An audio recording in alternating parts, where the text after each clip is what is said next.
Hey, welcome. Welcome to Joe's Hot Take 25. This is where we dive into topics and current events in America. And not to take sides, but to pose the questions, open up the dialogue, and talk about it. I'm your host, Joe. You ready to get started? Today, let's talk about child abuse and domestic violence. Abuse comes in a lot of different forms. So let me jump into segment number 1, which is defining abuse. Abuse does, as I said, comes in many forms: verbal, physical, mental, sexual, and emotional. It affects people we love every day. We hear about abuse, and sometimes we even witness or experience it ourselves. I have experienced abuse, verbal and physical, as a child. We'll talk about it a little bit. Maybe I'll interject a little info. But this does affect people that we love every single day. So we hear about abuse, and sometimes we even witness or experience it ourselves, like I said. With the information available to us today, why is it? Why is it that we don't always seek help or report abuse for those who cannot report themselves, or maybe don't have the courage or strength to report themselves? So I spent over 30 years as a police officer, court security officer, and security professional. I've investigated abuse cases ranging from routine, if there's any such thing, but your basic, arguments and things that the police would get called to, family disputes, all the way up the spectrum to sexual assaults against children, death investigations, all resulting from domestic violence. But beyond my professional experience, like I said, I also come to you as someone who has experienced abuse firsthand as a child. So let's jump into some facts. I like to have information, and I don't want to just tell you what I think or give you opinions. I try to keep opinions out of my podcasts and keep them pretty open. So here's some facts. Let's start with some statistics, okay? Segment number 2, the facts. Domestic violence. About 41% of women and 26% of men have experienced physical violence, stalking, or sexual violence by an intimate partner. All right, those numbers are big. 41% of women and 26% of men. Almost half of women, almost half of all women, and a quarter of all men have experienced violence. Intimate partner violence accounts for about 15% of all violent crime. 15% of all violent crime.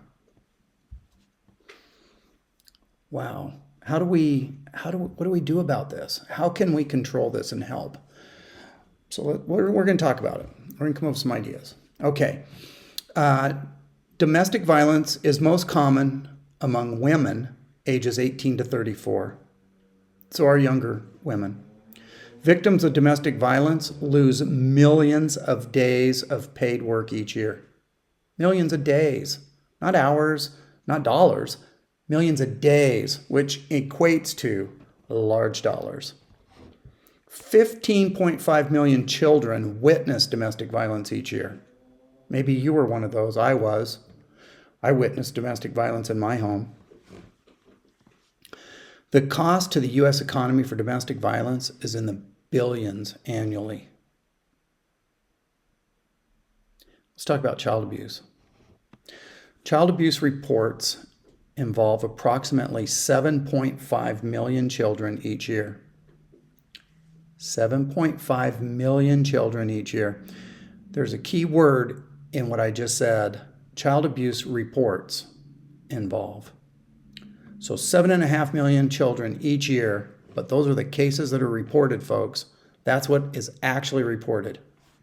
And I don't even know what that number is in reality of what's actually happening out there, but the numbers that are being reported are much lower than what's actually happening. 89% of victims are maltreated by one or both parents. Maltreatment, you hear about children that are found chained up, they're locked in rooms. They are not given basic needs such as food, water, clothing, showers, options for bathing, things like that. That is considered maltreatment. The highest rate of child abuse occurs in children under the age of 1. Our babies are the highest rate of abused children. An estimated 1,990 children died from abuse and neglect in 2022. Almost 2,000 children died from abuse and neglect in 2022. That number goes up every year. Every year. 5 children. I'm going to hold my hand up here. 5 children every day die from child abuse. 5. That's in the United States, folks. I'm not talking about worldwide. I'm talking about right here in our country. 66% of child fatalities involve children younger than 3 years old. So when I was a police officer and I was working in the media relations department, our agency experienced an anomaly that year of child homicides. By August of that year, we had investigated 5 child deaths. The oldest child was almost 3 years old. I think our youngest was 2 weeks old. The abusers in almost every case were either non-parental adults living in the home or adults who were caring for a child. Now, I'm going to spare you the details of these cases, but in all cases, the end result was death. Some were brutal and violent. Others more subtle and quiet. One case involved a child care worker that during nap time, the child didn't want to nap, and the child care worker laid their forearm, across the child's chest and held the child down. Well, that resulted in a suffocation, and that child died. So that's why I mean more subtle. It's not this violent outburst, but very quiet, very subtle. Wow. So these numbers, they're more than statistics. They represent real lives of many people affected by abuse every single day. Not just the victims. Think about the friends, the family. Think about the investigators, the medical staff that become involved. Many of them carrying the pain of these victims with them. The things that police, fire, medical professionals see, they can never unsee. The effects and images are indelible. They don't go away. Always remember these cases. And when they do go away, something happens, you see something, an event occurs, and it all comes back. It all comes right back. It's difficult sometimes. Well, let's jump into segment 3, which is the responsibility to report. So we often hear these stories, but what do we do about them? How can we help? So that's what this podcast is all about. How? But the questions are, I'm going to ask the questions. So reporting abuse is crucial. We should, I believe, and we can, encourage friends and family to seek help. But it's not always that easy. So the question is it our responsibility to step in? Do we have a moral duty to report, especially when it comes to child abuse? While laws about mandatory reporting vary, let's focus on our human responsibility to protect one another. So, 1, how do you report abuse? Well, if you suspect child abuse, you can, in Arizona, contact 1-888-SOS-CHILD. That's 1-888-SOS-CHILD. The National Domestic Violence Hotline number is 800-799-SAFE. That's 1-800-799-SAFE. And SAFE is 7233. The number's 7233. You can report or contact your local law enforcement or Child Protective Services agency. There are hotlines out there that are staffed 24/7 by trained professionals who can help. And yes, you can be anonymous. You can report anonymously. Okay, so let's jump into segment number 4 of this, the bystander effect. So I just want you for a moment to imagine this. You see an adult slapping a child and aggressively pulling their arm while the child screams. Most people, I believe, feel the instinct or have that instinct to intervene, right? We feel like we need to protect that child. Are we going to say anything or not? I don't know. Let me ask this. What if it's an adult man slapping an adult woman? Do we feel that same sense of urgency to step in? And how willing are we to step into an adult with another adult? Questions? So I grew up in an abusive household. My father was very volatile. The smallest thing could just set him into a rage. And he would yell and scream and remind you of how insignificant you were in life, and how you would never amount to anything and how you were worthless. And all this was happening as I will never forget the sound of his leather belt coming out of his belt loops as he was pulling that belt off. Now, my father would hit with a belt. It didn't matter which end. If he happened to lose his grip and grab the belt in the middle or towards the other end, then you got hit with the buckle. It's just the way it was. And my dad used to actually tell his friends and tell people, I don't hit with my hands. He used to say, why would I want to hurt my hand? Different time. But all those years of childhood, my father exploding in public places, exercising corporal punishment in front of friends and family, no one ever said a word. No one ever said a word. Not a word. But knowing what I know today, he would have likely been arrested. That's the cop in me talking. Okay, well, I don't want to make it too heavy. Segment number 5, why people don't report. So why is abuse often not reported? Well, how does this impact the family when the abuser, the breadwinner, is arrested? I have had victims beg me not to arrest their spouse. Please, please don't. What will I do? How will I pay my bills? Wow, these are valid concerns. But the alternative is allowing the victim to continue to be victimized, and that's not okay.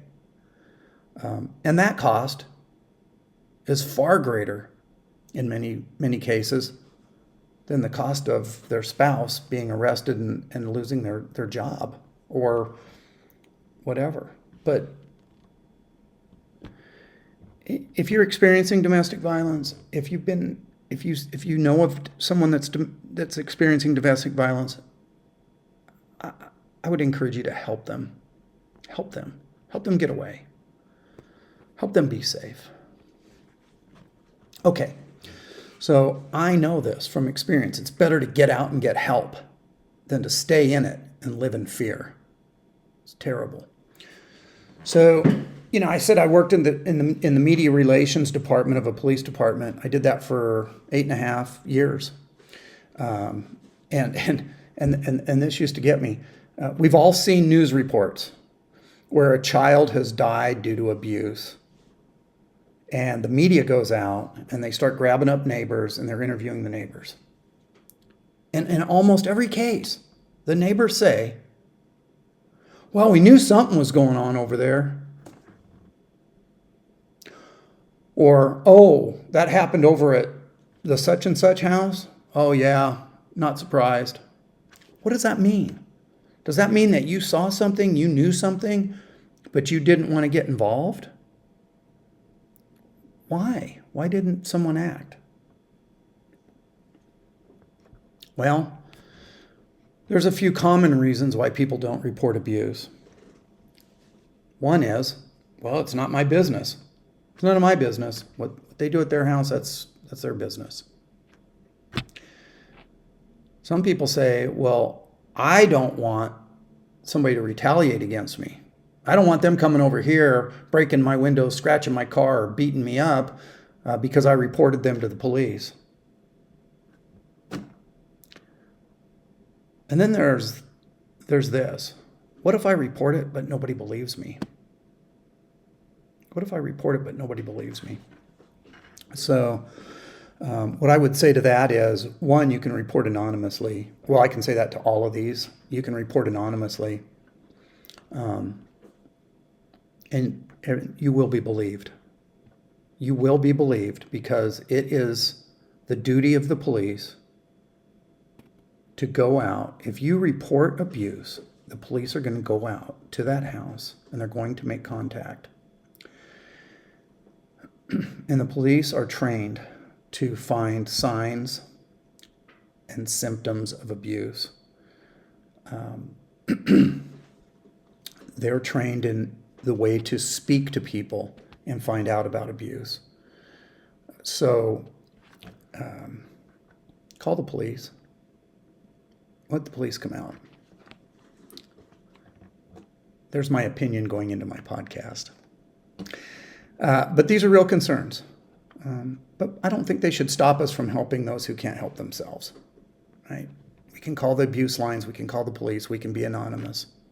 So anyway, I just wanted to get this out there. Why are we not reporting? Why? Why do we not report? And so giving you some examples of how we can report, giving you some statistics of why we probably should report and how devastating it is to people and communities. So let's throw this out. I'll jump into the last segment 6, and it's going to be our closing thoughts for the day. So I bring this topic up today, like I said, to get you thinking, to give you a moment to gather the courage to act if you know about it. I hope I can give you some courage to act or leave. If you're involved in an abusive relationship, get out. Whether it's leaving an abusive situation or reporting abuse, when you see it, take action. As always, my goal isn't really to tell you what I think, even though I kind of did, but it's to present the facts and let you draw your own conclusions. I really encourage you to ponder these questions. Think about what we talked about today. Consider the reality of abuse in our society and decide how you might take action. Think about it before it happens. If I see this, what am I going to do? How can I take action? And am I ready to do it? And believe me, you can be a hero to a child. You can be a hero to a victim by helping them, by reporting and supporting. So, thank you for listening. And please, everybody, stay curious. Bye.